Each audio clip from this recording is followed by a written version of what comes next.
हम आज का श्रीमद् एसी भक्तिवेदांत स्वामी शिला प्रभुपाद को समर्पित करते हैं। इस्कॉन के फाउंडर आचार्य हैं। इसके बाद मैं परम पूज्य गोपाल कृष्ण गोस्वामी महाराज और परम पूज्य राधेनाथ महास्वामी महाराज को प्रणाम करती हूँ। तो हम लोग भगवद गीता के अध्याय 4 पर हैं। उसका जो शीर्षक था वह है दिव्य ज्ञान। तो यह है भगवद गीता का जो पहला भाग है कर्म योग के अंतर्गत आता है। हमने इसके पहले 3 अध्याय कर लिए हैं। अभी चौथा चल रहा है दिव्य ज्ञान। इसको हमने उपभागों में विभाजित किया है, 6 उपभागों में। इसके पहले 4 सेक्शंस हम कवर कर चुके हैं और आज हम इसका 5वां जो सेक्शन है यज्ञ के द्वारा ज्ञान की प्राप्ति, इसको करेंगे। और फिर एक सेक्शन और बचेगा, ज्ञान प्राप्त करने की पद्धति, परिणाम और महिमा। तो थोड़ा सा हम जल्दी से एक रिकैप कर लेते हैं। तो हमने देखा था ये चैप्टर कैसे चालू हुआ था कि ये दिव्य ज्ञान कृष्ण भगवान अर्जुन को दे रहे हैं और वह कहते हैं कि मैंने इसको पहले भी सूर्यदेव विवासवन को दिया है और विवासवन से ये मनु को, मनु से इक्ष्वाकु को, इस तरह से ये गुरु परंपरा के द्वारा प्राप्त किया गया। और बोला कि जो मेरे भक्त हैं और मित्र हैं वही विज्ञान के दिव्य रस को समझ सकते हैं। तो जब अर्जुन प्रश्न पूछते हैं तो उसके उत्तर में कृष्ण अपनी अनोखी स्थिति बताते हैं कि किस प्रकार से कृष्ण भगवान जन्मा अविनाशी है, समस्त जीवों के स्वामी है और मैं प्रत्येक रूप में अपने दिव्य रूप में प्रकट होता हूँ। मैं मेरे दिव्य रूप है और मुझे हर जन्म याद है, लेकिन क्योंकि तुम एक जीवात्मा हो अर्जुन, तुम्हें मैं याद नहीं रह सकता। और इसके बाद वे बताते हैं कि मैं जब कभी इस धरती पर अधर्म बढ़ जाता है और धर्म की स्थापना करने के लिए आता हूँ, और मुख्यतः उनका जो कारण होता है वह है भक्तों लीला करने का, है ना। तो इस प्रकार से वे अपने अवतरण और लीलाओं के बारे में बताते हैं और कहते हैं कि जो व्यक्ति इसको जान जाता है कि ये सब दिव्य है, वह इस भौतिक संसार में वापस जन्म नहीं लेता। फिर हम अगर भय और क्रोध से मुक्त होकर भगवान में तन्मय होकर शरण में जाएंगे भगवान की, तो हमें दिव्य प्रेम की प्राप्ति होती है। फिर हमने दूसरे सेक्शन में पढ़ा था कि कृष्ण जिस भाव से हम कृष्ण को ग्रहण करना चाहते हैं उसी भाव से वह हमें हमसे रेसिप्रोकेट करते हैं। और फिर कुछ देवताओं की पूजाएं करते हैं। और देवताओं की पूजा क्यों करते हैं? क्योंकि उन्हें शीघ्र फल की प्राप्ति होती है। लेकिन वे ये नहीं जानते कि जो देवता हमें वरदान देते हैं वह हमेशा नहीं रहता, है ना। वह तत्काल ही खत्म हो जाता है कुछ समय में। और फिर अर्जुन जब ये सोचने लगे कि फिर उन लोगों का क्या, जो कि इस धरती पर अनेक मतलब वर्णों में और आश्रमों में है, तो भगवान कहते हैं कि मैंने खुद ये 4 वर्ण बनाए हैं जिससे कि सभी लोग धीरे धीरे आध्यात्मिक स्तर पर प्रगति कर सकें, है ना। अपने गुणों के अनुसार और कर्म के अनुसार 4 भागों का उन्होंने निर्माण किया। कृष्ण इसके सृष्टा है। और लेकिन कृष्ण कहते हैं कि मैं इससे प्रभावित नहीं होता, मुझे किसी कर्म का प्रभाव नहीं पड़ता। फिर इससे हमें पता चलता है कि कृष्ण ही सभी मार्ग की सृष्टि करता है। फिर जो पिछली बार हमने सेक्शन किया था उसमें हम देखा था कि कर्म को समझना बहुत मुश्किल है। कृष्ण भगवान खुद ही कह रहे हैं कि जो विद्वान है वह भी कई बार भ्रमित हो जाते हैं, ना। कर्म क्या है, अकर्म क्या है, इसका निर्धारण करने में बुद्धिमान भी भ्रमित हो जाते हैं। तो फिर कृष्ण कहते हैं कि मैं तुम्हें बताऊंगा कर्म क्या है, विकर्म क्या है और अकर्म क्या है।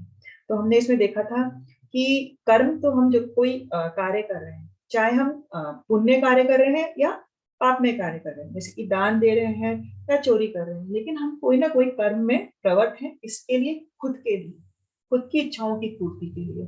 तो ऐसा जो कर्म है वह हमें फल जब हमें मिलेगा तो उसके बिहाफ में हमें फिर से जन्म मृत्यु के चक्कर में पड़ना पड़ेगा। तो हम कर्म करते हैं शास्त्रों के अनुसार, अगर हम कर्म कर रहे हैं, और अगर हम शास्त्रों के अनुसार किसी कार्य को नहीं कर रहे हैं तो उस कार्य को हम कहते हैं विकर्म। लेकिन दोनों ही केस में, क्योंकि हम अपने लिए कर रहे हैं वो कार्य, इसलिए वह हमें रिएक्शन देगा, चाहे हम कर्म करें चाहे विकर्म। और अकर्म क्या है? अकर्म होता है अगर हम किसी भी कार्य को भगवान को बीच में रख के कर रहे हैं या भगवान के लिए कोई कार्य कर रहे हैं। जैसे कि अर्जुन ना तो ये सोचे कि वह अपने परिवार वालों को मारेगा या खुद को उसे राजभोग मिलेगा, या फिर वह ये सोचे कि नहीं, मैं ये लड़ाई नहीं करके मैं जंगल में चला जाता हूँ। दोनों ही भगवान कृष्ण की इच्छा नहीं है, है ना। इसलिए वह अगर ऐसा करता है तो वह कर्म और विकर्म की कैटेगरी में आ जाएगा। लेकिन क्योंकि अगर वह लड़ाई करता है और भगवान कृष्ण के कहने पर करता है तो वह अकर्म कहलाएगा, क्योंकि फिर उसको उसके कर्म फल को नहीं भुगतना पड़ेगा। तो जब कभी हम हमारा सारा कर्म भगवान के लिए कर रहे हैं तो वह अकर्म हो जाता है। तो जो मनुष्य, बुद्धिमान मनुष्य कौन है? जो मनुष्य कर्म में अकर्म और अकर्म में कर्म देखता है, वह सभी मनुष्यों में बुद्धिमान और कर्मों में पूर्वत रहकर भी दिव्य स्थिति में रहता है। ठीक है, तो इसमें हमने देखा था कि जैसे कि अर्जुन का एक्शन है, वो एक्शन कर रहा है फाइटिंग का, लोग सोच सकते हैं तो लड़ाई कर रहा है ना? लेकिन वह ये नहीं जानते कि उसका भाव क्या लड़ाई करने के पीछे, वो भगवान कृष्ण के कहने पर कर रहा है। तो जो इस कर्म में अकर्म देख रहे हैं और जो अकर्म में कर्म देखता है वह मनुष्य में बुद्धिमान होता है। तो हम किसी के एक्शन में कैसे अकर्म देखते हैं, और जो कोई कर्म नहीं कर रहा है, कर्म मतलब कि अकर्म हम ले सकते हैं कि कोई कर्म नहीं कर रहा है, तो अकर्म नहीं कर रहा मतलब जैसे कि जंगल में है या कोई ढोंगी साधु है, वह बाहर के रूप से तो हम देखेंगे कि कोई एक्शन नहीं कर रहा, लेकिन मानसिक स्तर पर हो सकता है वह कुछ एक्टिविटी कर रहा हो, कुछ गतिविधि कर रहा हो, इंद्रिय के बारे में सोच रहा हो, तो फिर वह अकर्म में भी कर्म हो गया, खाली बैठ के भी वह रिएक्शन भुगतेगा बाद में। तो इस प्रकार से वह मनुष्य बुद्धिमान होता है। और फिर कहते हैं कि ज्ञान ही, ये दिव्य ज्ञान ही है जो इस कर्म फल को नाश कर सकता है, और कोई चीज नहीं कर सकता। तो जिस व्यक्ति का प्रत्येक प्रयास इंद्रिय तृप्ति की कामना से रहित होता है वह पूर्ण ज्ञान है। पूर्ण ज्ञान की अग्नि से कर्म फलों को भस्मात कर दिया जाता है। और कर्म बंधन से मुक्ति, अगर हम कर्म फलों की सारी आसक्ति को त्याग कर स्वतंत्र रहकर सभी प्रकार के कार्य में व्यस्त रहकर भी कोई कार्य करेंगे तो हम कोई भी सकाम कर्म नहीं कर रहे, हमें कोई कर्म फल नहीं भुगतना पड़ेगा। तो ये जो है, ये अनासक्त कर्ता की सारी खूबियां हैं कि वह संयमित मन और बुद्धि से कार्य करता है, स्वामित्व का त्याग करता है, कार्य करते हुए पाप रूपी फलों से वह प्रभावित नहीं होता, स्वतः होने वाले लाभ से ही संतुष्ट रहता है, द्वंद से मुक्त रहता है, ईर्ष्या नहीं करता किसी से, सफलता असफलता दोनों में स्थिर रहता है, तो वह कर्म फलों में नहीं बनता। तो यह उस अनासक्त कर्ता की सिद्ध अवस्था है। और जो पुरुष प्रकृति गुणों के प्रति अनासक्त है ना, उस पर वो प्रभावित नहीं करते, और जो दिव्य ज्ञान में पूर्णतः स्थित है, उसके सारे काम ब्रह्म में लीन हो जाते हैं। इसका मतलब ये है कि उसको कर्म फल नहीं लगता, है ना, क्योंकि वह आध्यात्मिक स्तर पर प्रकृति कर रहा होता है। और ये कौन कर सकता है? सिर्फ एक कृष्णा भावना भावित व्यक्ति या भक्त, है ना। तो वह अपनी सारी जो गतिविधियां होती है, उसकी सारी गतिविधियां आध्यात्मिक कहलाती है, वह भौतिक स्तर पर कार्य करता ही नहीं। और इस प्रकार वह अंत में क्या करता है? आध्यात्मिक दुनिया को प्राप्त करता है। तो हमें भी इस आध्यात्मिक चेतना की विकसित करने की चेष्टा करनी चाहिए, तभी हम आध्यात्मिक दुनिया को प्राप्त कर सकते हैं, अन्यथा नहीं। तो आज के सेक्शन में हम देखेंगे कि कैसे हमें यज्ञ के द्वारा इस ज्ञान की प्राप्ति हो सकती है ना। यज्ञ कैसे माध्यम बन सकते हैं इस दिव्य ज्ञान को प्राप्त करने के लिए, है ना। यज्ञ के बारे में हमने तीसरे अध्याय में बहुत कुछ पढ़ा था, तो उसके रिवीजन के माध्यम से हम समझ सकते हैं कि यज्ञ कितने जरूरी है। और हमने आपको ये भी बताया है कि इस कलयुग में जो यज्ञ है वह संकीर्तन यज्ञ तो सबसे ज्यादा जरूरी होता है। तो यज्ञ के रूप में हमने बताया था कि कोई भी कार्य अगर हम अपनी व्यक्तिगत इच्छा को छोड़कर, है ना, खुद के लिए सेंस ग्रेटिफिकेशन की इच्छा ना रखते हुए अपना कोई भी कार्य भगवान विष्णु के लिए कर रहे हैं, तो वह कार्य स्वतः ही यज्ञ हो जाता है। ठीक है, फिर वेदों में लिखा गया है यज्ञ वही विष्णु, मतलब कोई अगर कोई निर्दिष्ट यज्ञ करे या प्रत्यक्ष रूप से भगवान की सेवा करे, दोनों से एक ही रिजल्ट मिलेगा हमें। इसीलिए कहते हैं कि यज्ञ वे विष्णु, है ना, सारे यज्ञ भगवान विष्णु की प्रसन्नता के लिए होने चाहिए। तो हमें सारे कार्य भगवान के लिए करने चाहिए, और अगर कोई और कार्य है तो वह कर्म बंधन का कारण होगा। बाकी सारे अच्छे तथा बुरे कार्यों को कोई फल, और वह सभी फल हमें कर्म बंधन में बांध देते हैं। लेकिन जब हम हमारे निर्धारित कर्तव्य करते हैं और उन कर्तव्य को करते हुए हमारी धीरे धीरे हृदय की शुद्धि होती है और हमें फिर ज्ञान की प्राप्ति होती है। तो इस प्रकार कृष्णा ने क्या सुझाव दिया कि परिणामों की इच्छा के बिना हमें कर्म करना चाहिए, जैसे कि निष्काम कर्म योग। और अर्जुन को और हम सभी को असामयिक कार्य के त्याग नहीं करना चाहिए, अपने स्थिति में रहते हुए इस कॉन्शियसनेस को चेंज करना होगा कि ये कार्य मैं भगवान के लिए कर रहा हूँ, है ना।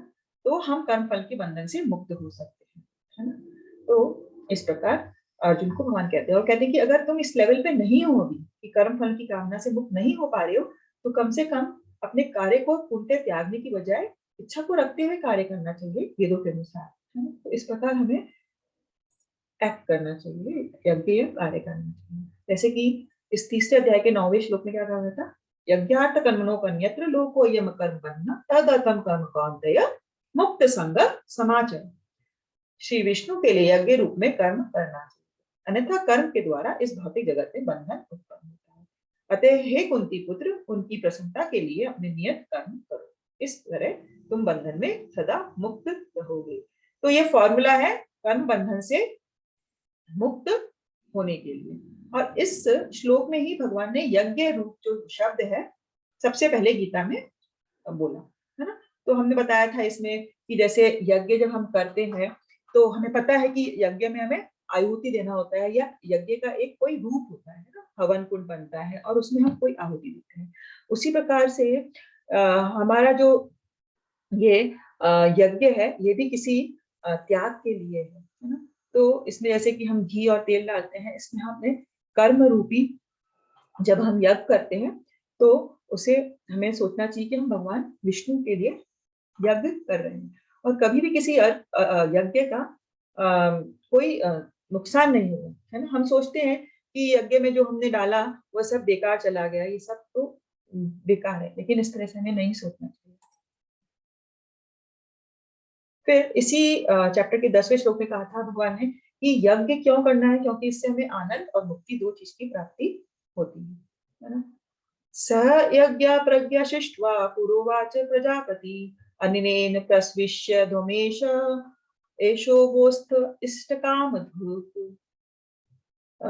रेणु जी, अब इसका ट्रांसलेशन पढ़ेंगी? बोलती हूँ। हरे कृष्ण। हरे कृष्ण। सृष्टि के प्रारंभ में समस्त प्राणियों के स्वामी प्रजापति ने विष्णु के लिए यज्ञ सहित मनुष्यों तथा देवताओं की संततियों को रचा और उनसे कहा, तुम इस यज्ञ से सुखी रहो, क्योंकि इसके करने से तुम्हें सुख पूर्वक रहने तथा मुक्ति प्राप्त करने के लिए समस्त वांछित वस्तुएं प्राप्त हो सकेंगी। भगवद गीता का 3रा अध्याय 10वां श्लोक। धन्यवाद। हरे कृष्ण। हरे कृष्ण। तो भगवान ने जब सृष्टि बनाई ना, उसी प्रकार भगवान ने उसी के साथ मनुष्यों को रचा, देवताओं को रचा, और साथ में कहा यज्ञ को भी मैंने रचा, और ये आदेश दिया कि तुम इस यज्ञ से सुखी रहो, क्योंकि इसे करने से तुम भी सुखपूर्वक रहोगे और मुक्ति प्राप्त करने के लिए समस्त वांछित वस्तु में प्राप्त हो सकती है। तो इसको हम कैसे समझ सकते हैं, हम देखते हैं। जैसे कि ये भौतिक जो हमारा यूनिवर्स है, इसका उद्देश्य क्या है, भगवान ने कहा कि मैंने इसकी रचना करी, लेकिन और रचना क्यों करी है, क्योंकि हम बद्ध जीवों ने स्वतंत्र भगवान से एंजॉय करने के लिए हमारी इच्छा हुई, है ना। हमने जो हमारी जो स्वतंत्रता थी, आंशिक स्वतंत्रता, उसको उपयोग करने के लिए हमने सोचा कि हम भी एंजॉय करेंगे। तो भगवान ने कहा ठीक है, मैं ये मटेरियल भौतिक संसार की रचना करता हूँ तुम्हारे लिए। लेकिन भगवान क्योंकि हमारे शुभ चिंतक हैं, वे चाहते हैं कि इसकी रचना करके इसमें सब वो चीजें भी दें जिससे कि हम वापस अपने जो हमारा स्पिरिचुअल घर है उसको प्राप्त कर सके। तो बद्ध जीवों को स्वयं के घर आने का अवसर प्रदान करने के लिए भगवान ने कहा कि मैंने यज्ञों की भी व्यवस्था करी है यहाँ पर, है ना। और इसका जो प्रिंसिपल क्या हुआ कि हमें ये समझना है कि कोई भी यज्ञ कार्य करने से हम कृष्ण के साथ अपने शाश्वत संबंध को समझ सके। तो फिर इसीलिए वेदेश सर्वरयम वेद, वेदों से हमें क्या समझना है कि हमारे कृष्ण भगवान ही सभी वेदों के ज्ञाता और भोक्ता है ना। तो हमने देखा कि भगवान क्या कह रहे हैं कि अगर तुमने सुखपूर्वक यज्ञ किए और देवताओं के साथ तालमेल बना के रखा, तो फिर तुम्हें क्या होगा, आनंद और मुक्ति की प्राप्ति होगी। तो यज्ञ करने से हमें इन दोनों चीजों को प्राप्त होगा। जैसे कि हमने इस एग्जाम्पल से समझाया था कि किसी को चोट लग जाए और वह डॉक्टर के पास जाए और डॉक्टर उसे बोले कि तुम ये दवाई मुंह से खाना तो हमारी ये चोट ठीक हो जाएगी। तो उस इंसान को शायद समझ में नहीं आई कि ऐसे कैसे हो सकता है। लेकिन जो डॉक्टर है उसे पता है कि जब है एंटीबायोटिक खाएगा तो जो कीटाणु हैं वो मर जाएंगे और वो चोट धीरे-धीरे ठीक हो जाएगी। तो उसी प्रकार से हमें भी ये मानना होगा कि हम जब भगवान विष्णु के लिए कोई भी कार्य करेंगे, क्योंकि भगवान परम भोक्ता है, तो स्वतः ही हमारी भी सभी मुसीबतें सॉल्व हो जाएंगी और हमें भी आनंद की प्राप्ति होगी। क्योंकि जब हम पेट में खाना डालते हैं तो हमारे सारे जो भी हमारे अंग हैं उनको अपने आप तृप्ति हो जाती है। तो हमें हमेशा भगवान विष्णु की प्रसन्नता के लिए कोई भी कार्य करना चाहिए। और फिर हमने ये भी देखा था कि इस कलयुग में यज्ञ किसको कहते हैं, है ना? प्रत्येक अध्याय तो विष्णु त्रेतायाम यजतो मति द्वापरे परिचर्यायाम कलो तद हरि कीर्तनात्। तो जो फल सत्य युग में विष्णु का ध्यान करते थे लोग, उससे प्राप्त होता था। त्रेता युग में यज्ञ करते थे, उस वक्त बड़े पवित्र घी वगैरह सब कुछ उपलब्ध थे और जो ब्राह्मण थे वह भी सर्वश्रेष्ठ ब्राह्मण थे, तो यज्ञ कर सकते थे। लेकिन अब कलयुग में तो ऐसा नहीं है, सब कुछ दूषित हो गया है। द्वापर युग में क्या करते थे? भगवान के चरण कमलों की सेवा करते थे, डेटी वर्शिप।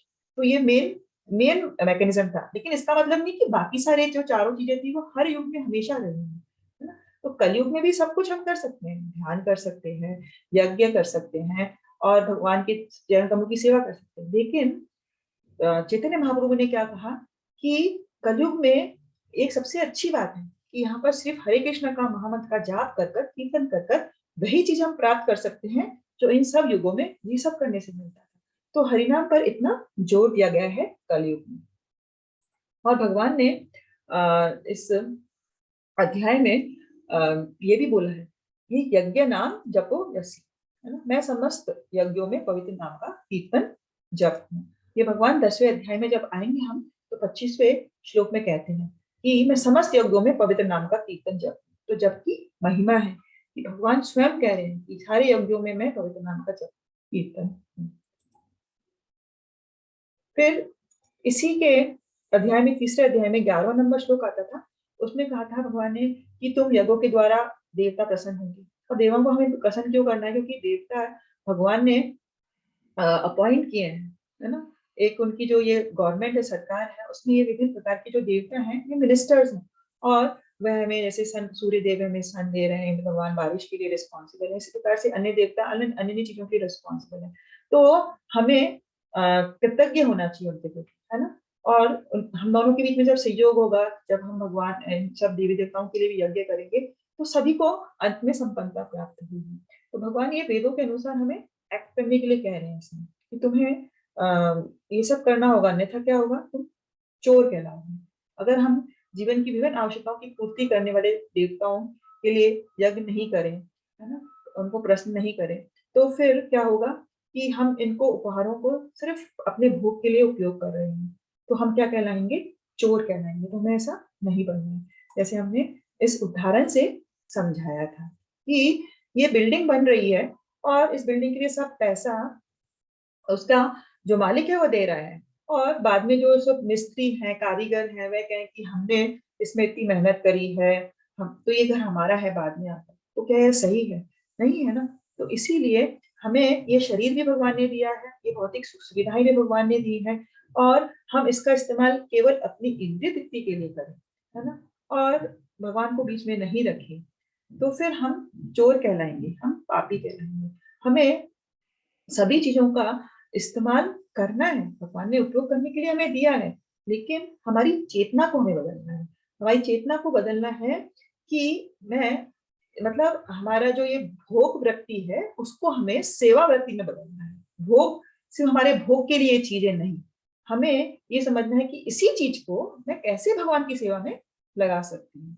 जो भगवान ने सुख सुविधाएं दी हैं उसका उपयोग मैं अपने भोग के लिए ना करके कैसे भगवान की सेवा के लिए उपयोग कर सकते हैं, कैसे भगवान के प्रचार के लिए हम उसको इस्तेमाल कर सकते हैं। तो फिर हम चोर नहीं कहलाएंगे, क्योंकि भगवान ने हमें ये सब कुछ दिया है। हम जानते ही हैं, फल है, ये प्रकृति है, ये हमारा दिमाग भी भगवान ने दिया है जिसके बलबूते पर हम कोई भी कार्य कर पाते हैं, पानी है, सूर्य की रोशनी है ना?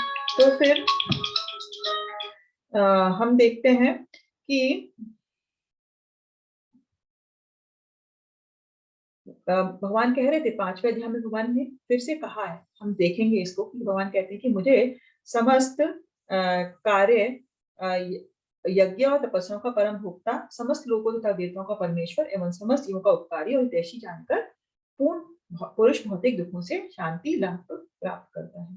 तो हमें हमेशा दिमाग में रखना है कि कृष्ण भगवान ही समस्त यज्ञ और तपस्याओं के भोक्ता है। ठीक है, और इसमें इसके जो तीसरे अध्याय का जो 16वां था, उसमें देखा था कि एवं प्रवर्तितम चक्रम नानुवर्त्यति अधार इंद्रियाणामो मोह पाठ स जीवति। हे प्रिय अर्जुन, जो मानव जीवन में इस प्रकार वेदों द्वारा स्थापित यज्ञ का पालन नहीं करता, वह निश्चय ही पापमय जीवन व्यतीत करता है। ऐसा व्यक्ति केवल इंद्रियों की तुष्टि के लिए व्यर्थ ही जीवित रहता है। ठीक है, तो हमने देखा था कि हमें इस यज्ञ चक्र का पालन करना है ना। वेदों से जो भी कुछ आया है उसे हमें, जैसे कि बारिश से अन्न होता है और अन्न को हमें भगवान को फिर से अर्पण करके खाना है, तो उस प्रकार से ये साइकिल पूरी हो जाती है। लेकिन जो व्यक्ति ऐसा नहीं करता है और सिर्फ इंद्रिय की तुष्टि के लिए कार्य करता है, तो वह व्यर्थ अपना जीवन जी रहा है। तो इस बैकग्राउंड के साथ हम देखेंगे कि आज का ये जो सेक्शन है कैसे हम समझ सकते हैं। और हमने आपको फिर ये विस्तारित योग सोपान सीढ़ी भी बताई थी कि शुरू में हम जब कोई भी कर्म करते हैं किसी इच्छा की प्राप्ति से और देवी देवताओं की पूजा करते हैं, तो उसे कर्म कांड कहते हैं, है ना। स्वर्गीय धनों की उन्नति के लिए सब कुछ करते हैं, अनुष्ठान वगैरह। और जब हम यही जो कर्म करते हैं, भगवान कृष्ण के पास जाते हैं, रेगुलेटेड इंद्रिय तृप्ति करते हैं, है ना, इंद्रिय तृप्ति कर रहे हैं, खुद के लिए कार्य कर रहे हैं, लेकिन कुछ भी मांगने के लिए हम जब भगवान के पास जाते हैं तो वही सकाम कर्म योग बन जाता है। और जब हम निष्काम कर्म योग करते हैं तो हम जो हमारा फल की जो इच्छा रहती है उसका भी हम त्याग करते हैं और अपना कर्म सिद्ध करते हैं भगवान के लिए, तो वह निष्काम कर्म योग हो जाते हैं। ज्ञान योग में पता है कि लोग फल का त्याग, कार्य को भी अस्वीकार कर देते हैं और ज्ञान मार्ग के द्वारा वह आत्मा और पदार्थ में अंतर कर पाते हैं, ज्ञान योगी। फिर ध्यान योग करते हैं कुछ लोग, वह फल का भी त्याग करते हैं, कर्म भी नहीं करते हैं, ज्ञान मन और इंद्रियों पर अष्टांग योग विधि से नियंत्रण करते हैं और वह लोग परमात्मा तक रखते हैं। और भक्ति योग में हम जाते हैं कि पूर्ण ज्ञान में स्थित होते हैं, बिना आसक्ति के सर्वोच्च भगवान श्री कृष्ण के प्रेम में भक्ति से कार्य करते हैं। तो इस प्रकार हम एक एक से हम आगे बढ़ सकते हैं। अब छठे अध्याय में भगवान योग के बारे में कुछ कहते हैं। योग योगिनामपि सर्वेषां मद्गतिनन्तर आत्मना श्रद्धावान् भजते यो मां स मे युक्तमो मतः। समस्त योगी में जो योगी अत्यंत श्रद्धा पूर्वक मेरे परायण है, अपने अंतःकरण में मेरे विषय में सोचता है और मेरी दिव्य प्रेम भक्ति करता है, वह योग में मुझसे परम अंतरंग रूप में युक्त रहता है और स्वभाव में सर्वोच्च है। यही मेरा मत है। तो भगवान इसमें बता रहे हैं कि सबसे बड़ा योगी कौन है, जो हमेशा भगवान का चिंतन करता है, भगवान की दिव्य प्रेम भक्ति करता है ना। तो वह सभी योगियों में सबसे उच्च है। इन सभी जो ये हमने सीढ़ियां पढ़ी अभी, इसमें भगवान ये अपना मत दे रहे हैं, सबसे बड़ा मत दे रहे हैं कि हमें क्या करना है, कौन सा योग करना है, कौन सा ये यज्ञ करना है। ये यज्ञ ही है या योग ही है। जो भक्ति है वह हमारे लिए यज्ञ है ना, यज्ञ रूपी है। तो इस अध्याय में एक्चुअली जो ये श्लोक है 25 से लेके 33 तक, है ना, इसमें विभिन्न प्रकार के यज्ञ बताए गए हैं। इसीलिए हमने एक ये बैकग्राउंड बताया आपको कि यज्ञ कैसे इंपॉर्टेंट है ना, कैसे हमारे लिए जरूरी है और हमें क्या यज्ञ करना है, किसको हम यज्ञ कह रहे हैं, है ना, कि भगवान ने वेदों में आदेश दिया है कि तुम्हें यज्ञ करना है। तो हमें ये समझना है कि कलयुग में किस प्रकार हम यज्ञ कर सकते हैं। तो विभिन्न प्रकार के यज्ञ लोग करते हैं अपनी श्रद्धा के अनुसार, है ना। जैसे कि 25 श्लोक में बताते हैं कि कुछ लोग देवी देवताओं की पूजा करते हैं। जो कर्म योगी होते हैं वे देवी देवताओं की पूजा विविध यज्ञों के द्वारा करते हैं, क्योंकि उन्हें पता है कि हमें वेदों के अनुसार जो भी हमें करना है, अगर हम भगवान या देवी देवताओं को वापस अर्पित नहीं करेंगे, उनके लिए यज्ञ नहीं करेंगे, तो हम चोर कहलाएंगे। तो वह लोग अपनी इच्छाओं को पूरी करने के लिए, अपने इंद्रिय तृप्ति की इच्छाओं को पूरी करने के लिए देवी देवताओं के पास जाते हैं, उनकी पूजा करते हैं। तो वह एक प्रकार का उनके लिए यज्ञ है। अब दूसरे लोग कुछ हैं जो ब्रह्मवादी होते हैं, है ना। वह क्या करते हैं, वह ज्ञान प्राप्त करते हैं और ज्ञान योगी जो होते हैं इस भ्रम में अपने स्वरूप को ही सुहा कर देते हैं। वह अपने स्वरूप की आहुति देते हैं भ्रम के यज्ञ कुंड में। तो इस प्रकार से ये ज्ञान योगी होते हैं जो इस प्रकार भ्रम में अपने स्वरूप को सुहा कर देते हैं। तो वह भी एक प्रकार का यज्ञ करते हैं। तो इस प्रकार से इन दो यज्ञों के बारे में 25वें श्लोक में बताया गया है। अब 26वें श्लोक में क्या बताया गया है कि ब्रह्मचारी, हमने जैसे देखा कि 4 आश्रम होते हैं, है ना। ब्रह्मचारी है, गृहस्थ है, वानप्रस्थ है और संन्यास है। तो अब ब्रह्मचारी कैसे यज्ञ कर रहा है? ब्रह्मचारी क्या करते हैं?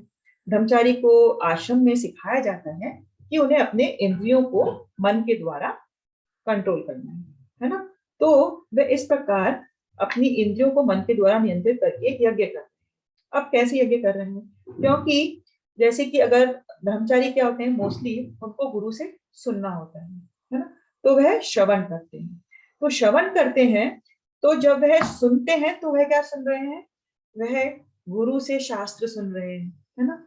वह हरे कृष्ण महामंत्र का जाप सुन रहे हैं, है ना। तो इस प्रकार क्योंकि वह अपने जो सुनने की उनकी कैपेसिटी है उसको भगवान के लिए इस्तेमाल कर रहे हैं, तो वह उनके लिए यज्ञ हो गया। इसी सुनने की इच्छा को वह कुछ बॉलीवुड के सॉन्ग्स भी सुन सकते हैं, है ना। कुछ और भी सुन सकते हैं, इस भौतिक जगत की कोई भी ध्वनि सुन सकते हैं, लेकिन उसको वहां वह नियंत्रित कर रहे हैं, है ना। और सिर्फ भगवान के नाम का जाप सुन रहे हैं, कीर्तन सुन रहे हैं और शास्त्रों का श्रवण कर रहे हैं। तो इस प्रकार यह उनका एक प्रकार का ब्रह्मचारियों का यज्ञ हो गया। अब गृहस्थ कैसे यज्ञ कर रहे हैं? इंद्रिय सुख की जो उनकी हमारी प्रवृत्ति होती है, हर एक मनुष्य की प्रवृत्ति होती है इंद्रिय सुख, लेकिन शास्त्रों के अनुसार विवाह के अंतर्गत जो गृहस्थ लोग होते हैं वह नियमित इंद्रिय सुख कर रहे हैं। तो जो है अपनी इंद्रिय तृप्ति की जो उनकी अनियमित इच्छा होती है लोगों की, उसको वो कंट्रोल कर रहे हैं। तो इस प्रकार से अपनी इंद्रियों का विनम करके वह एक प्रकार का सेल्फ कंट्रोल लाने की कोशिश करते हैं और वह लोग इस अनियमित तृप्ति में नहीं लगते। तो इस प्रकार से यह उनके लिए एक प्रकार का यज्ञ हो गया, क्योंकि विवाह शास्त्रों के अनुसार रेगुलेशन करता है हमारी इस इंद्रिय विषय की भोगने की इच्छा को। तो इस प्रकार से ये उनके लिए यज्ञ हो गया। तो इस प्रकार से हमने देखा कि 25 और 26 में 4 प्रकार के यज्ञों का वर्णन है। अब 27वें श्लोक में हम देखेंगे कि कुछ लोग पतंजलि योग पद्धति से योग करते हैं, उनका वह योगा सिस्टम होता है। उसमें बेसिकली वह लोग सोचते हैं कि 2 प्रकार की आत्मा होती है, पराग आत्मा और प्रत्येक आत्मा। वह सोचते हैं कि जब आत्मा की भोगने की इच्छा खत्म हो जाती है तो उस प्रकार वह उस वक्त प्रत्येक आत्मा कहलाती है। और इस पद्धति में हम इनके डिटेल्स में नहीं जाएंगे कि इस पद्धति में क्या होता है कि लोग प्राण वायु को, जो हमारे शरीर में 10 प्रकार की वायुएं सर्कुलेट करती हैं, उनको वह वश में करने का प्रयास करते हैं अपने संयमित मन से, है ना। उनकी ये विधि होती है। तो इस विधि से वह योग करने की कोशिश करते हैं, है ना। तो इस प्रकार का योग कुछ हद तक उन्हें आध्यात्मिक स्तर पर लाने के लिए सहायक बन सकता है, क्योंकि इसमें वह अपनी इंद्रियों को संयमित मन से कंट्रोल करने का प्रयास करते हैं। शरीर में जो प्राण वायु हमारी सर्कुलेट हो रही है उसको भी वह कंट्रोल करने का प्रयास करते हैं इस पद्धति। फिर इसमें मोस्टली 27 में पतंजलि योग विधि के बारे में एक्सप्लेनेशन है। फिर 28 में हम देखेंगे कि 4 प्रकार के और यज्ञों का वर्णन है। एक तो है द्रव्य यज्ञ, है ना। द्रव्य यज्ञ क्या होता है कि कुछ लोग अपनी संपत्ति को दान में देते हैं, है ना। कुछ लोग जैसे कि अनाथ आश्रम खोल देंगे, कुछ लोग होते हैं जो कि ओल्ड एज होम्स खोल देते हैं, है ना। कुछ लोग ऐसे अतिथिशाला बना देते हैं, है ना। कुछ लोग दूसरों को भोजन कराते हैं। तो इस प्रकार से वह अपनी जो संपत्ति है उसका त्याग कर रहे हैं दूसरों के भले के लिए। तो इस प्रकार का यज्ञ को हम कह सकते हैं, उसका नाम है द्रव्य यज्ञ। फिर दूसरी तरफ आता है कि तपो यज्ञ, है ना। तपो यज्ञ क्या है कि जब हम कोई कठिन तपस्या करते हैं, है ना, हम कोई भी तपस्या करना नहीं चाहेगा, है ना, लेकिन शास्त्रों में लिखा है कि ताप के माध्यम, तपो के माध्यम से, है ना, कोई भी तप करना, कोई भी ऑस्टेरिटी करना, है ना, जब हम अपनी इच्छा से कोई भी यज्ञ करते हैं तो उसे हम कोई भी औषधि करते हैं, तप करते हैं, तो तप यज्ञ कहलाता है। जैसे कि चतुर्मास का व्रत होता है ना, तो चतुर्मास के व्रत में बहुत कुछ लोग बहुत कठिन तपस्या करते हैं, जैसे कि 4 मास तक वह अपना शेविंग नहीं करेंगे या बाल नहीं कट पाएंगे। कुछ लोग बहुत नियंत्रित खाते हैं, एक टाइम खाएंगे। तो इस प्रकार के चातुर्मास के व्रत का वर्णन होता है। तो ये कठिन होते हैं तब, लेकिन इसके माध्यम से वह भगवान के रियलाइजेशन को करना चाहते हैं, है ना, वो किसी न किसी प्रकार की तपस्या कर रहे हैं या यज्ञ कर रहे हैं, तप यज्ञ कर रहे हैं। और फिर कुछ लोग, हमें पता है अष्टांग योग के बारे में हम पढ़ेंगे बाद में 6ठे अध्याय में, है ना, वह कुछ अष्टांग योग होते हैं, जैसे यम नियम, है ना, प्राणायाम वगैरह, इनके माध्यम से वह लोग कुछ चीजों को त्याग करते हैं, जो चीजें होती हैं कुछ लोगों को एक्सेप्ट करते हैं, और फिर प्राणायाम की विधि से वह कुछ योग करते हैं, है ना। तो इसमें ये भी एक प्रकार का यज्ञ है। इसमें भी वह प्राणायाम के माध्यम से अपनी वायु, जो हमारे शरीर में वायु जो प्रवाहित हो रही होती है, उसको वे न्यूट्रलाइज करना चाहते हैं, और न्यूट्रलाइज कर इस प्रकार से अपने मन और इंद्रियों को वश में लेके आते हैं, है ना, ताकि वह फिर से परमात्मा को का आभास कर सके। तो इस प्रकार से एक अष्टांग योग भी होता है, ये भी एक विधि है। तो इस प्रकार से हमने देखा कि इस 28वें श्लोक में हमें 4 प्रकार के यज्ञ बताए गए हैं। तो चौथा है वह है शास्त्र अध्ययन। कुछ लोग होते हैं जैसे कि बहुत ज्यादा शास्त्र पढ़ते हैं, तो उसको हम कहते हैं स्वाध्याय यज्ञ। स्वाध्याय यज्ञ मतलब वह ज्ञान का यज्ञ कर रहे हैं, वह विभिन्न शास्त्रों को पढ़ रहे हैं, वेदों का अध्ययन कर रहे हैं, किस लिए?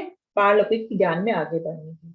तो वह उनके लिए यज्ञ कहलाएगा। तो 28 श्लोक में हमने देखा 4 प्रकार के यज्ञ लोग अलग अलग कर्ता होते हैं जो करते हैं। 29 में प्राणायाम के बारे में बताया गया है, जो कि सांस लेने की प्रक्रिया को नियंत्रित करता है और शरीर के जो भीतर हवाएं होती हैं उनको उलट कर नियंत्रित करता है। इंद्रियों को नियंत्रित करने के लिए खाने की प्रक्रिया को भी कम करता है। तो वह इस प्रकार से प्राणायाम करने से हमें पता है कि जो सबसे हमारी जो दुश्मन इंद्रिय है वह हमारे खाने का, है ना, खाने को हम कंट्रोल नहीं कर पाते हैं। तो इंद्रिय विनियमन में सबसे इंपॉर्टेंट आ जाता है जब हम हमारी ईटिंग प्रोसेस को कंट्रोल में कर सकें, है ना, ये बहुत इंपॉर्टेंट होता है। अब हमने यहाँ पर देखा कि विभिन्न प्रकार के यज्ञ बताए गए इस चैप्टर में, है ना। तो अब इनका कोई उद्देश्य तो होगा, कोई भी कार्य हम करते हैं तो बिना उद्देश्य के तो नहीं कर सकते। तो यज्ञ का क्या उद्देश्य है? तो 25 से लेके 29 में हमने देखे भगवान ने विभिन्न विभिन्न यज्ञ बताए कि क्या चीज किसके लिए यज्ञ बन सकती है, क्या चीज किसके लिए यज्ञ बन सकती है, क्योंकि यज्ञ तो वेदों का आदेश है, तो हमें करना ही है। तो उससे क्या होगा? यज्ञ शपित कल्मष। क्या होगा? यज्ञ करने से सभी पाप कर्मों से हमें मुक्ति मिल सकती है ना। क्योंकि हमारी क्या टेंडेंसी होती है कि हम हमेशा इंद्रिय तृप्ति की भावना से ग्रहित होकर कभी कभी उसको पूरा करने के लिए हम कभी पाप कर्म करते हैं। हमारी नेचुरल टेंडेंसी होती है कि हम हमारी इच्छा पूरी करने के लिए किसी भी हद तक चले जाते हैं, लेकिन ये यज्ञ उस टेंडेंसी को थोड़ा कंट्रोल करके रखते हैं। अगर हम यज्ञ करेंगे, किसी प्रकार की तपस्या करेंगे, तो हम हमारे इंद्रियों को और मन को नियंत्रित में ला सकते हैं। तो इस प्रकार से हम इन पापों से मुक्त हो सकते हैं। फिर इसीलिए भगवान इसका इंपॉर्टेंस बता रहे हैं कि यज्ञ के बिना मनुष्य इस लोक में या इस जीवन में सुखपूर्वक नहीं रह सकता, है ना। अगर हम यज्ञ नहीं करेंगे तो हमें खुशी नहीं मिल सकती, है ना, क्योंकि हमने देखा कि यज्ञ करने से ही आनंद और मुक्ति प्राप्त हो सकती है ना, चोर बनकर नहीं हो सकती। अगर हम कुछ त्याग करना सीखेंगे तो ही हमें आनंद की अनुभूति होती है ना। जब हम किसी और के लिए कुछ करते हैं तो हमें खुशी होती है ना, स्वतः ही खुशी हो सकती है। और अगले जीवन में इसलिए लिखा है क्योंकि अगर हम स्वर्ग भी चले गए, है ना, तो भी हमें वह खुशी नहीं मिलेगी अगर हमने कोई भी यज्ञ नहीं किया, चाहे हम इस भौतिक संसार में कहीं पर भी पहुंच जाए। क्योंकि जो विभिन्न प्रकार के यज्ञ हैं वो वेद सम्मत है, वेदों द्वारा ही प्रदत्त है, तो हमें उनका पालन करना चाहिए। तो वेदों से क्या हो रहा है, हमें पाप कर्म से मुक्ति मिल रही है, और फिर हमें अंत में यज्ञों के द्वारा ज्ञान की प्राप्ति होती है। यज्ञ हमें उस स्तर तक ले जाते हैं, आध्यात्मिक स्तर तक, दिव्य ज्ञान तक। इस श्लोक में इस प्रकार से ये कहा गया है, श्रेयान द्रव्यमयात् यज्ञाच् ज्ञान यज्ञ परंतप सर्वम कर्माखिलम पार्थ ज्ञाने परि समाप्यते। ज्ञान में समाप्त होता है यज्ञ। तो इस प्रकार यज्ञ का उद्देश्य है हमें उस दिव्य ज्ञान की प्राप्ति करवाना। अब इन जो श्लोक हैं उनके जो महत्वपूर्ण हमने भगवत के तात्पर्य में से कुछ लिया है, जो आप एक एक करके थोड़ा पढ़ सकते हैं। मधुर जी आप पढ़ेंगे, ये 25वें अध्याय के तात्पर्य से लिया गया है जी। अर्थ लिखा हुआ है मैडम? हाँ, तात्पर्य में से कुछ लिया हुआ है, आप पढ़ सकते हैं। यज्ञ का अर्थ है भगवान विष्णु को प्रसन्न करना, और विष्णु को यज्ञ भी कहते हैं। विभिन्न प्रकार के यज्ञों को 2 श्रेणियों में रखा जा सकता है, सांसारिक यज्ञ जैसे द्रव्य यज्ञ तथा दिव्य यज्ञ कहे गए हैं। यज्ञ ज्ञान यज्ञ हैं, जो कृष्ण उनकी सारी भौतिक संपत्ति प्रसन्न, कुछ रुक रहा है भावित है, उनकी सारी भौतिक संपदा परमेश्वर को प्रसन्न करने के लिए मैडम कुछ रुक, हाँ आ गया। उनके सारे प्रसन्न करने के लिए कृष्ण भावना भावित है, और उनकी सारी भौतिक संपदा परमेश्वर को प्रसन्न करने के लिए होती है। किंतु जो किसी क्षणिक भौतिक सुख की कामना करते हैं, वे इंद्र सूर्य आदि देवताओं को प्रसन्न करने के लिए अपनी भौतिक संपदा की आहुति देते हैं। किंतु अन्य लोग जो निर्विशेषवादी हैं, वे निराकार ब्रह्म में अपने स्वरूप को स्वाहा कर देते हैं। धन्यवाद मधु जी। तो ये जो 25वां श्लोक हमने देखा था ना, उसमें हमने देखा था ना कि कुछ लोग अपने संपत्ति का यज्ञ करते हैं, और कुछ जो निर्विशेषवादी लोग होते हैं वो ब्रह्म में अपने स्वरूप को ही स्वाहा कर देते हैं। तो प्रभुपाद इसमें समझा रहे हैं कि यज्ञ का क्या वास्तविक अर्थ है, भगवान विष्णु को प्रसन्न करना, है ना। तो अब जो विभिन्न प्रकार के यज्ञ हैं वो 2 श्रेणी में हमने आपको बताया कि कुछ लोग तो द्रव्य यज्ञ करते हैं। द्रव्य यज्ञ क्या है, जो सांसारिक चीजें हैं, हमारी संपत्ति है, उसको दान में देना, उसको यज्ञ में लगाना। और दूसरा जो लोग होते हैं ज्ञान यज्ञ करते हैं, वे दिव्य ज्ञान के लिए जो यज्ञ करते हैं उसको कहते हैं। तो जो लेकिन ये 2 प्रकार के यज्ञ हैं, इसमें लेकिन जो कृष्णा भावना भावित है, जो डिवोटी है ना, वह दोनों काम कर रहा है। वह अपनी भौतिक संपदा को भी परमेश्वर को पसंद करने के लिए लगा रहा है ना, और उसके बाद वह अपनी जो उनका ज्ञान है ना, उस ज्ञान को भी वह भगवान के लिए लगा रहा है। तो वह दोनों प्रकार के यज्ञ भगवान की प्रसन्नता के लिए करते हैं। लेकिन जो निर्विशेषवादी लोग होते हैं, वह क्या करते हैं, निराकार ब्रह्म में अपने स्वरूप को लीन कर देते हैं। वह कहते हैं कि हम ब्रह्म में लीन हो जाएंगे, अहम ब्रह्मास्मि, है ना। तो ऐसे लोग ये ज्ञान योगी होते हैं। अब प्रभुपाद आगे इसी के तात्पर्य में, इसी श्लोक के तात्पर्य में क्या कह रहे हैं, दूसरे शब्दों में जो सकाम कर्मी होते हैं, भौतिक सुख के लिए अपनी भौतिक संपत्ति का यज्ञ करते हैं, तो ये द्रव्य यज्ञ करते हैं। और जो निर्विशेषवादी होते हैं, ब्रह्मवादी होते हैं, वह परम ब्रह्म में लीन होने के लिए अपनी भौतिक उपाधियों का यजन करते हैं, है ना। तो निर्विशेषवादियों के लिए क्या है, यज्ञ अग्नि ही परम ब्रह्म है। और लेकिन वह क्या करते हैं, उसमें अपना आत्म स्वरूप भी विलय कर देते हैं। वह सोचते हैं भगवान में लीन हो जाएंगे, हम एक हो जाएंगे। इनको हम मॉनिस्ट कहते हैं, जो निर्विशेषवादी होते हैं। लेकिन जो अर्जुन है, वह कृष्ण भावना भावित है, वह भक्त है ना। वह कृष्ण को पसंद करने के लिए सर्वस्व अर्पित कर देता है, वह अपना सब कुछ दे देता है। उसकी सारी भौतिक संपत्ति के साथ साथ आत्म स्वरूप भी कृष्ण के लिए अर्पित करता है ना। वह परम योगी है, योगी नाम अपि सर्वेषां मद्गतिरन्तरात्मा, वह परम योगी है। किंतु ऐसा करने से उनका पृथक स्वरूप नष्ट नहीं होता, है ना। तो हम अगर भगवान की सेवा कर रहे हैं, तो हम भगवान के दास हैं, लेकिन हम हमारा स्वरूप नहीं खोते। ब्रह्मवादी क्या करते हैं, वे सोचते हैं कि हम ब्रह्म में लीन हो जाएंगे। नहीं, हमें दूसरे अध्याय में बताया गया है कि हम भगवान के इटर्नल पार्ट्स हैं, है ना, हम उनके अंश हैं। तो हमारी जो अस्तित्व है कभी मिटेगा नहीं, है ना।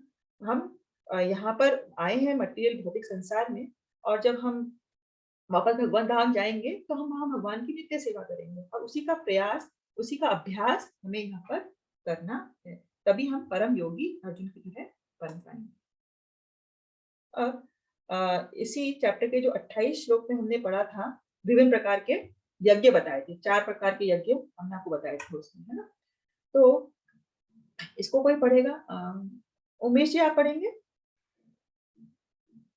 हाँ, हरे कृष्ण। हरे हाँ, कृष्ण। हाँ।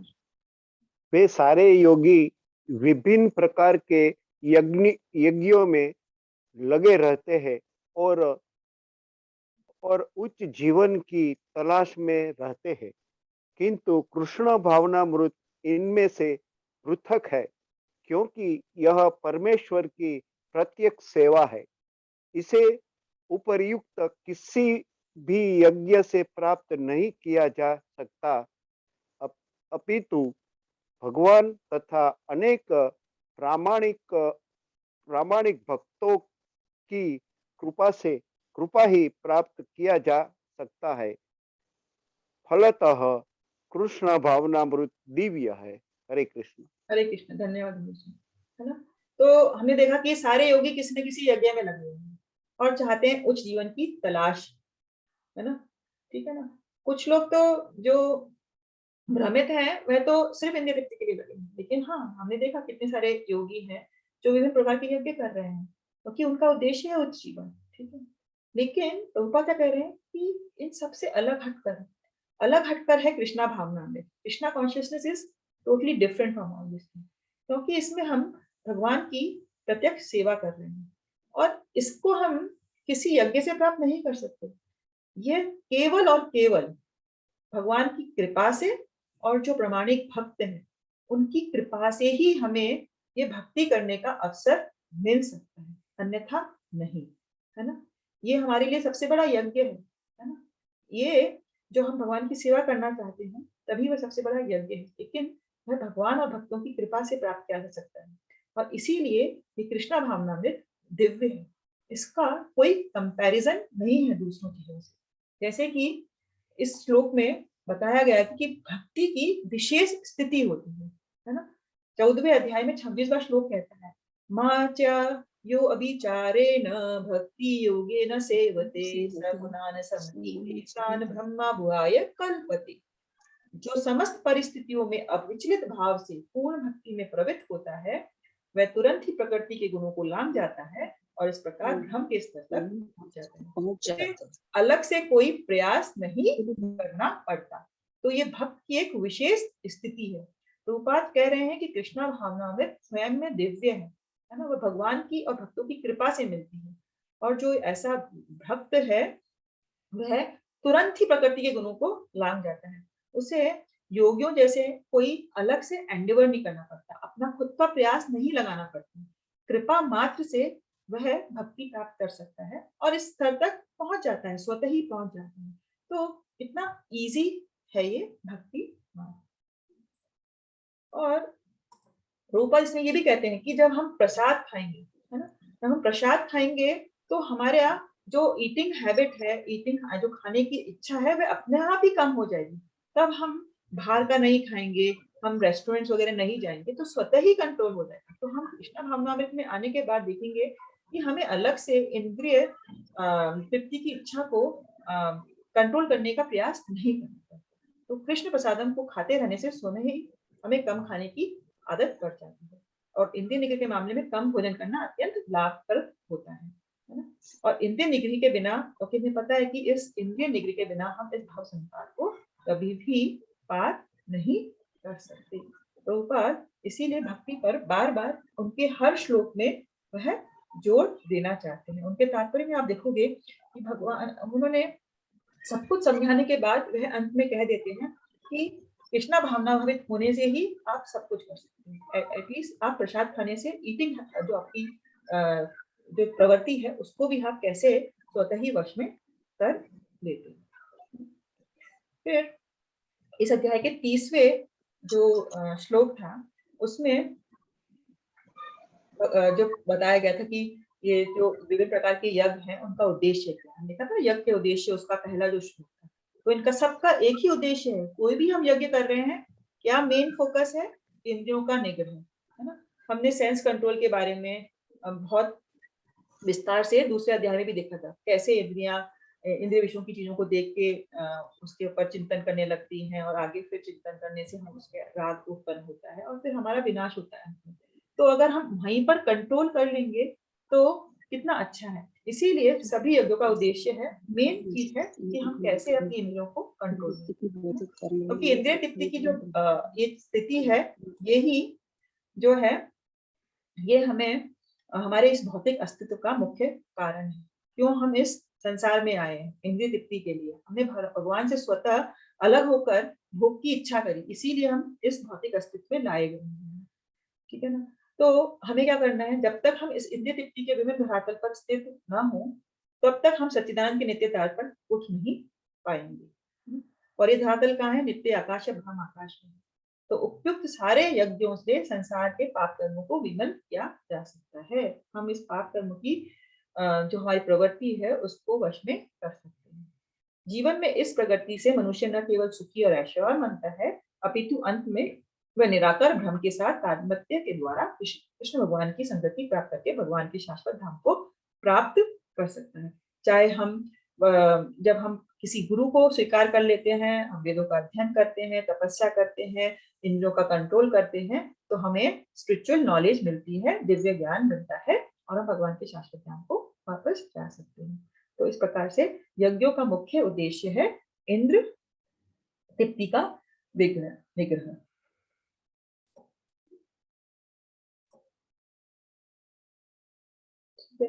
और 30वां श्लोक में क्या कहा है प्रभुपाद ने कि विभिन्न स्वर्गों में विभिन्न प्रकार के जीवन सुविधाएं। जो लोग यज्ञ करने में लगे हैं उनके लिए तो सर्वत्र परम सुख मिलता है, किंतु सर्वेश्वर सुख क्या है? जिसे मनुष्य कृष्णा भावनामृत के अभ्यास द्वारा वैकुंठ जाकर प्राप्त करता है, अन्यथा नहीं। चाहे हम स्वर्ग चले जाएं, हमें पता है कि एक वहां पर लिमिटेड हम इंद्रिय तृप्ति कर सकते हैं। अगर हम स्वर्ग में ही पहुंच गए तो हमें वापस नहीं आना पड़ता है, तो हमें फिर वो परमानेंट सुख नहीं मिला। तो परमानेंट सुख चाहिए तो हमें क्या करना है? कृष्णा भावनामृत का अभ्यास करना है, जिससे कि हम हमेशा के लिए वापस वैकुंठ धाम जा सके, है ना। तो कृष्णा भावना भावित ही जीवन की इन सभी समस्याओं का एकमात्र हल है। स्ट्रांगली प्रभुपाद कह रहे हैं कि devotional life is so important. ये विभिन्न प्रकार के यज्ञ वेद सम्मत पता है, हमें वेदों द्वारा बताए गए हैं और सभी प्रकार के यज्ञ कर्मों से उत्पन्न है। हमारी अलग अलग जो कर्ता होता है उसकी अलग अलग इच्छा के अनुसार ये यज्ञ उत्पन्न होते हैं, है ना। तो इन्हें इस रूप में जाने पर तुम मुक्त हो जाओगे।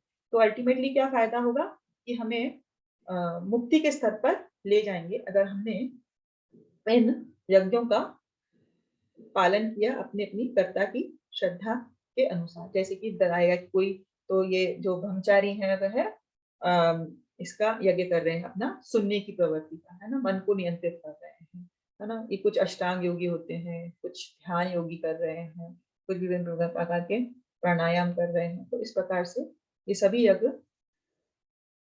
वेदों द्वारा सम्मत है और हम जब इनको सभी को जान जाते हैं तो हम मुक्त हो सकते हैं। तो हमने निर्धारित कर्तव्य किया, उससे हमारी हृदय की शुद्धि हुई और हमें ज्ञान की प्राप्ति हुई। तो आप में से किसी का कोई प्रश्न है तो आप पूछ सकते हैं।